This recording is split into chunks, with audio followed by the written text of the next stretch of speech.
Good day, everyone. I am Staff Sergeant Henriette Hingoyan, CV-820-016932, Philippine Air Force Reserve. Our topic for today is about military hygiene and sanitation. Good personal hygiene behavior is recommended to prevent contagious diseases, and members of military forces may be at higher risk for contracting contagious diseases. Personal hygiene is relevant to many population groups. People who work and live in the crowded areas may be at particularly high risk for poor hygienic behaviors. That is why military settings are a prime example of such a high-risk population, as military personnel live and work closely together in performing their duties as soldiers. As these individuals receive rigorous training related to their duties, many activities that relate to their health may be ignored. Moreover, military personnel often live in environments that are poorly equipped with health facilities and equipment and are often responsible for handling unsanitary substances, thus adding to the importance of the discussion of this subject matter. The overview of our subject are as follows: mental attitude, physical efficiency and resistance to disease, body care under varied climatic conditions, and body cleanliness. First off, we have mental attitude. What do you think is the importance of a positive mental attitude? Well, having a positive mental attitude is one of the most important things to develop in life. More energy, better health, a greater chance at success, and an overall happier life all show just how important having the right attitude is. Also, approaching every situation and challenge in life with optimism and not giving in to negativity and hopelessness even in difficult situations. With the right mental attitude in the military setting, you always have to ask yourself, how can I help my team accomplish its mission? First, you have to understand that fear is a basic human emotion. Fear alerts us to the presence of danger or the threat of harm, whether that danger is physical or psychological. It also helps us protect ourselves, since it makes us alert to danger and prepares us to deal with it. Feeling afraid is very natural and helpful in some situations. Fear can be like a warning and a signal that cautions us to be more careful.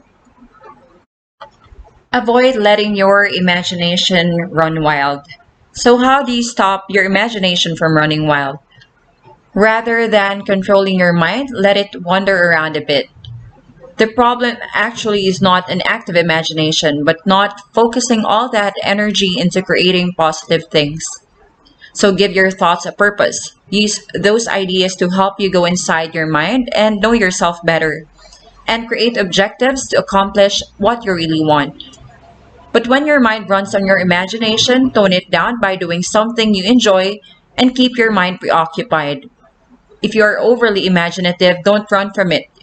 Use it to create what's in your head and use that as your strength. Next, worry undermines the body, dulls the mind, and slows down thinking and learning.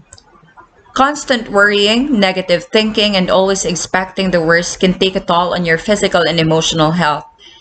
It can sap your emotional strength, leave you feeling restless and jumpy, cause insomnia, stomach problems, muscle tension, and make it difficult to concentrate. So you practice mindfulness, let your worries go, and stay focused on the present. You may be required in any part of the world and in all types of terrain. Generally speaking, deployment is the moving of a military personnel from a home station to a specified destination. Keep in mind that deployment doesn't automatically mean going to war. Service members can be deployed for support in non-combat areas or foreign humanitarian missions, or they may even be deployed domestically to help with disaster relief. During deployment, service members may have some time for recreation and exploration. With that being said, deployment can present legitimate concerns. So, proper preparation, especially for service members with families, can help minimize stress and anxiety. And while communication may be restricted during certain missions, modern technology makes it relatively easy for service members to keep in touch. Physical efficiency and resistance to disease. An athlete knows from experience that he must keep his body in good shape. There are actually a lot of inexpensive ways to keep your body in good shape. You just need some ideas and motivation. Most exercises are easily accessible and affordable, and you can do many of them right from your own home. It really doesn't matter where you exercise or how, just as long as you do it and do it often. Your body process is sluggish and reaction slower when you are tired. Keep in mind that fatigue can be caused by a number of factors working in combination, such as medical conditions, unhealthy lifestyle choices, and workplace problems and stress. When you have the opportunity to rest, make yourself as comfortable as possible. During sleep, your body heals itself and restores its chemical balance. Your brain forges new thought connections and helps memory retention. Without enough sleep, your brain and body systems won't function normally. It can also dramatically lower your quality of life. Maintain peak efficiency by preserving good eating habits. When it comes to eating, many of us have developed habits. Some are good and some are not so good. So even if you've had the same eating patterns for years, it's not too late to make improvements. Body care under varied climatic conditions. Trench foot, or also known as the immersion foot, is an injury of the feet resulting from prolonged exposure to wet and cold conditions. Injury occurs because wet feet lose heat 25 times faster than dry feet. Cold or wet weather, improper care of your feet may result in a condition known as trench foot. When condition is mild, the feet are pale and looks shriveled. Later, they lose all feeling. To guard trench foot and immersion foot, follow the simple rules listed below. Exercise your feet. Keep your feet as clean as possible. Keep your feet as dry as possible. Put on clean, dry socks as often as possible. Do not wear tight boots or tight socks. Remove your boots and massage your feet.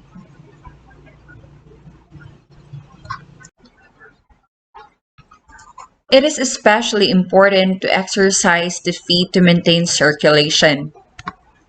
Also, do allow circulation by putting on extra socks when wearing tight boots.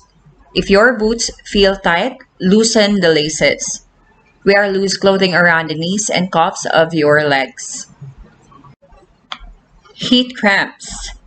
These are painful involuntary muscle spasms that usually occur during heavy exercise in hot environments. Fluid and electrolyte loss often contribute to heat cramps. Heat cramps occur when you have been sweating a great deal and have not taken extra amount of salt.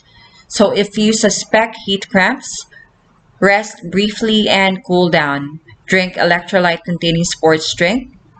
Practice gentle range of motion stretching and gentle massage of the affected muscle group. And also don't resume strenuous activity until after heat cramps go away. Heat exhaustion. Excessive water loss and salt cause heat exhaustion from the body.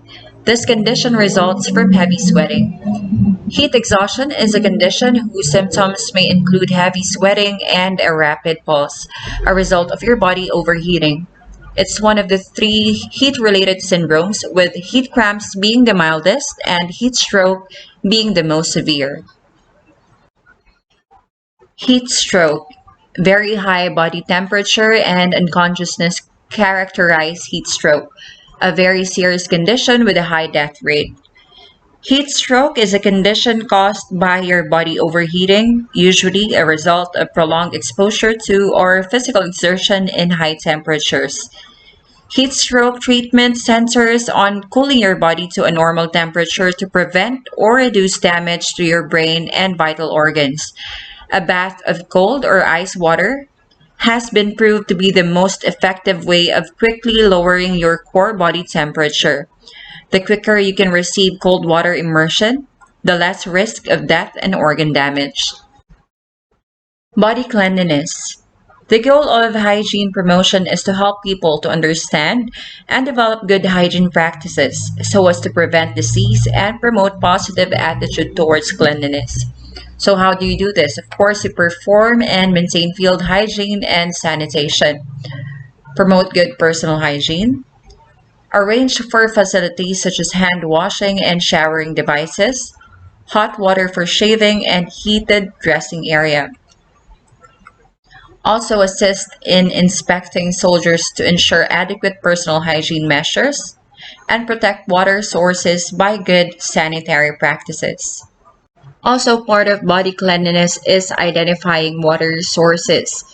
Water resources are sources of water that are useful or potentially useful to humans.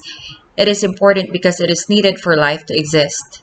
Safe water is essential. Also, safe water ranks in importance with ammunition and food.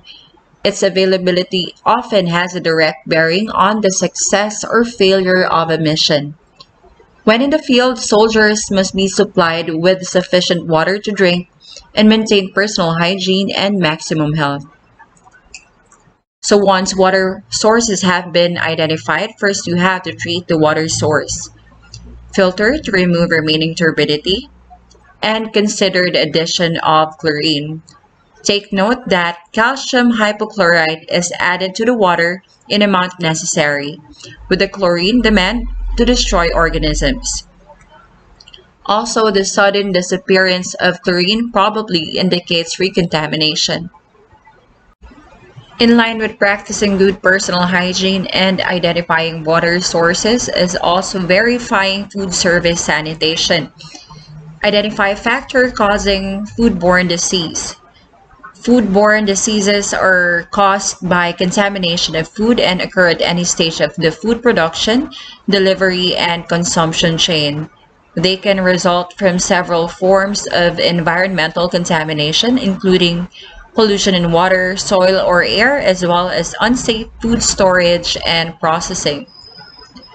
Factors that may cause foodborne disease include improper refrigeration, not maintaining hot foods at product temperature, not protecting foods from cross-contamination, also improper transportation and storage practices, and not protecting foods from contamination. Next, store foods. Food storage refers to food which is kept at a fridge, freezer, pantry, or in some instances, a warming receptacle. There are very specific rules regarding the temperatures that food must be stored at, cooked to or reheated to, and if not followed, can result in becoming ill and increase the risk of contamination. So upon receipt, make sure to inspect the food and identify if foods needs refrigeration or heating. Also transport any potentially hazardous foods in insulated food containers. Also consider personal hygiene when handling food. Wash and dry your hands thoroughly before handling food and wash and dry them again frequently during work. Dry your hands with a clean towel, disposable paper towel, or under an air dryer. Never smoke, chew gum, spit, or eat in a food handling or storage area. Clean and sanitize utensils. You may clean your kitchen utensils in hot water and also wash, rinse, and properly store utensils. You may store your tools in a regularly cleaned plastic or metal box to keep the germs away. Follow food preparation guidelines. It is very important to prepare food safely to help stop harmful bacteria from spreading and growing. You can take some steps to help protect yourself and others from the spread of harmful bacteria. Potentially hazardous foods should be prepared immediately before serving.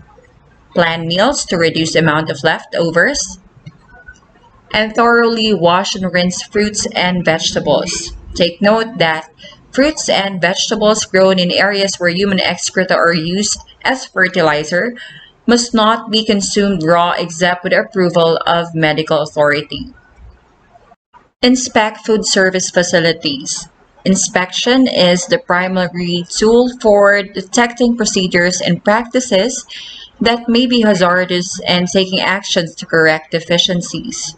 Inspections have always been a part of food safety regulatory activities since the earliest day of public health to identify the basic defects and recommend corrective measures.